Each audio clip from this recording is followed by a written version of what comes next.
إن هذا القرآن يهدي للتي هي أقوم ويبشر المؤمنين الذين يعملون الصالحات. بالله من الشيطان الرجيم.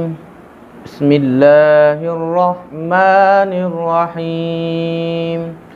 ألف لام ميم ذلك الكتاب لا ريب فيه هدى للمتقين الذين يؤمنون بالغيب ويقيمون الصلاة ومما رزقناهم ينفقون والذين يؤمنون بما أنزل إليك وما أنزل من قبلك وبالآخرة هم يوقنون أولئك على هدى من ربهم وأولئك هم المفلحون.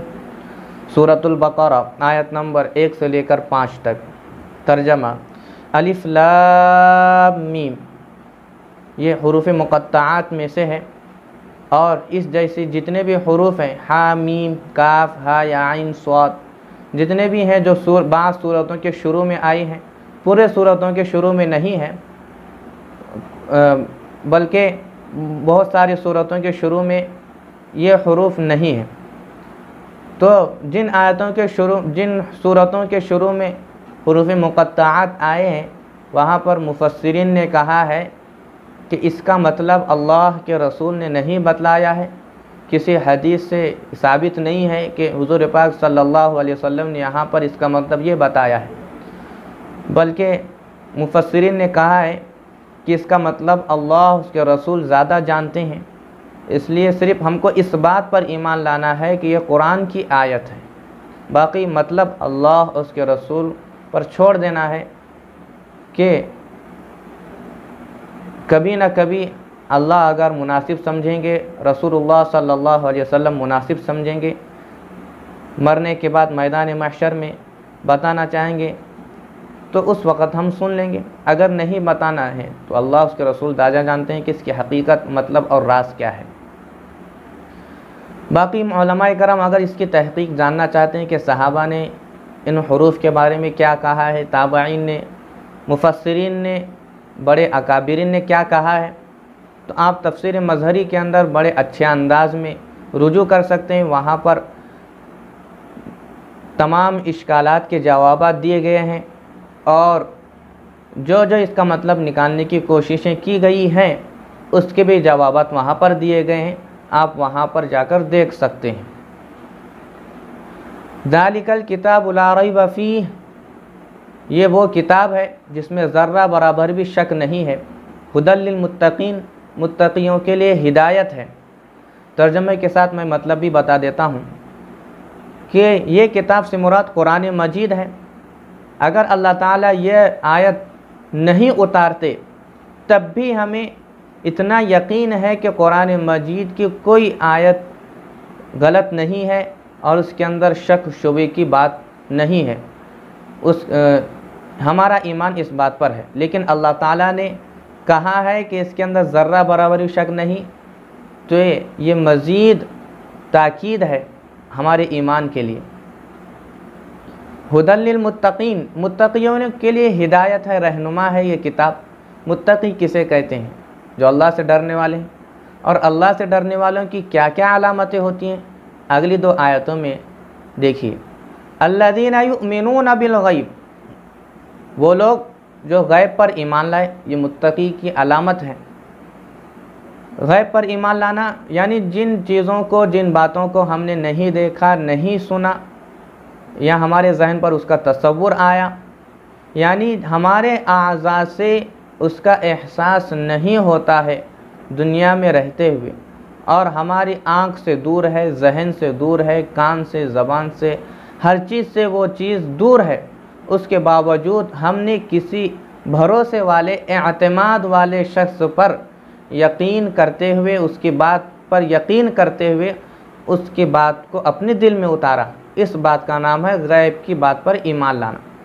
आखिरत को हमने नहीं देखा, कुरान मजीद को उतरते हुए हमने नहीं देखा, फरिश्तों को नहीं देखा, अल्लाह को नहीं देखा, और दीगर बहुत सारी चीज़ें जो हुज़ूर पाक सल्लल्लाहु अलैहि वसल्लम ने आगे की पेशन गोइयाँ दी हैं और जो हमारे निगाहों से दूर हैं, अक़ल से दूर हैं, उन तमाम बातों पर हमने ईमान लिया है, आप सल्लल्लाहु अलैहि वसल्लम पर भरोसा करते हुए, यकीन करते हुए, उनको सच्चा रसूल जानते हुए। इसको कहते हैं ईमान बिल गैब।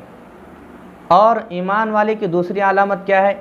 व युकीमूनस्सलाह, वो नमाज को कायम करते हैं, चाहे नफिल हो, वाजिब हो, मुस्तहब हो, फ़र्ज़ हो, कोई भी हो, हर नमाज को वक्त पर उनके अंदर पढ़ने का शौक़ और जज्बा है और फ़िक्र में रहते हैं। व युकीमूनस्सलाह, ये भी मुत्तकी की अलामत है। देखो यहाँ पर समझना है कि ईमान दिल के यकीन का नाम है, इससे हम मोमिन बन जाते हैं, लेकिन मुसलमान नहीं बनते। मुसलमान उस वक़्त बनते हैं कि जब हम दिल के यकीन का इजहार करें अपने आज़ा से। हमने आप सल्लल्लाहु अलैहि वसल्लम की ज़बान से सुन लिया कि नमाज फ़र्ज़ है, तो हमने यकीन कर लिया कि नमाज फ़र्ज़ है, लेकिन जब तक हम नमाज नहीं पढ़ेंगे उस वक़्त तक मुसलमान नहीं बनेंगे, क्योंकि मुसलमान नाम है इताअत और फर्माबरदारी का। इताअत और फर्माबरदारी का नाम मुसलमान है और दिल के यकीन का नाम ईमान है। सिर्फ दिल में ईमान दबा कर रखेंगे और इताअत फर्माबरदारी के वक़्त पीछे हटेंगे तो ईमान रहेगा, इस्लाम नहीं रहेगा। अगर ईमान मुसलमान भी बनना है और मोमिन भी बनना है तो जो दिल में यकीन किया है तो इताअत और फर्माबरदारी के वक़्त हमारे आज़ा को उसमें इस्तेमाल करना होगा, और जिन बातों से रोका गया है रुकना होगा, जिन बातों के करने का हुक्म दिया है करने का हुक्म दिया गया है उसको करना होगा, तब जाकर ईमान वाले भी होंगे और मुसलमान भी होंगे। तो वह युकीमूनस्सलाह से हम मुसलमान भी हो गए, और ये मुत्तकी की अलामत है।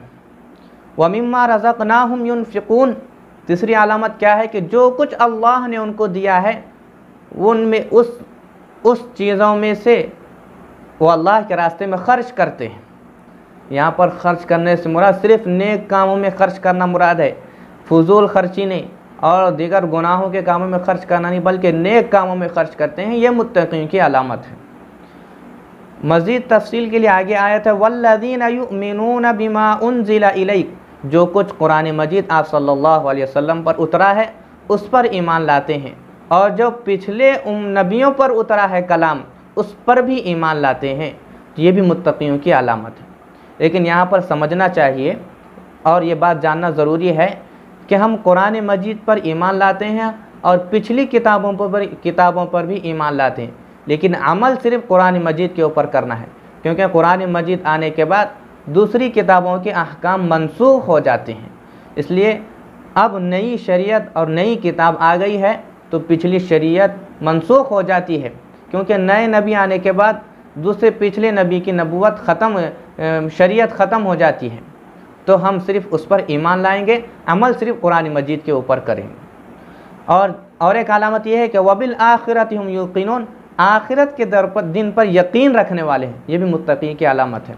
फिर आगे अल्लाह ताला फरमा रहे हैं कि जब ये सब बातें उनके अंदर मौजूद हैं तो उलाइका अला हुदम मिर रब्बिहिम, तो यही लोग अल्लाह के बताए हुए सीधे रास्ते पर हैं और यही लोग कामयाब है। उलाइका हुमुल मुफ़्लिहून, यही लोग कामयाबी पर हैं। तो इन आयतों का मुख्तसर अंदाज में आपने मतलब और तर्जमा सब कुछ समझ लिया है। अल्लाह ताला से दुआ है कि अल्लाह ताला हम तमाम को सच्चा पक्का मोमिन और मुसलमान बनाए और अल्लाह के नेक बंदों में हमारा शुमार फरमाए। अस्सलामु अलैकुम व रहमतुल्लाहि व बरकातुहू।